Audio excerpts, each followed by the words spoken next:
Friends, today we are going to perform an activity related to find out the height of inaccessible objects. We applied the trigonometric ratio or trigonometric function to find out the height of inaccessible objects. For that, first of all, I want to find out the height of this one tree. Is it possible to measure the height of this one tree by using just measuring tape? It is not possible. That's why it is called an inaccessible object. Now, by using this one instrument, we can find out the height of this inaccessible objects. First of all, I want to find out the angle between the top of this tree and up to this point.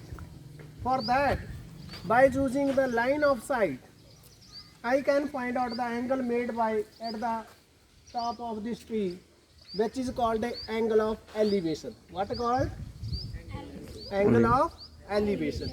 For that angle of elevation, I just find out the angle of elevation from here at the top of the tree. That is up to this.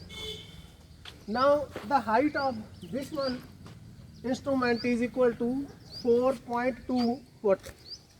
So here this one is the line of sight go on that direction up to the top of this tree, and the angle is equal to the this one angle is equal to the this one angle. Why? Because vertical opposite angles are equal. This one angle means angle between this one to this one equal to this one.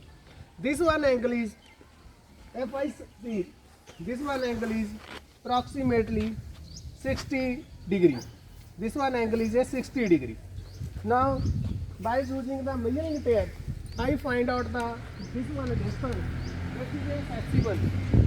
This one distance is accessible. So, by using the measuring tape, I find out the this one distance. The distance is equal to 36 foot. So, this one distance is a accessible distance. And the height of the tree we can find out by using the tan theta. As you know, the tan theta is equal to perpendicular upon base. Tan 60 degree is equal to perpendicular means height of this tree and base means this one, that is equal to 36 foot. 36 meters, sorry. That is the distance from that point to the this one tree. And this way, by using the tan theta trigonometric ratio, we can find out the height of inaccessible object. Just I have this one tree. Thank you.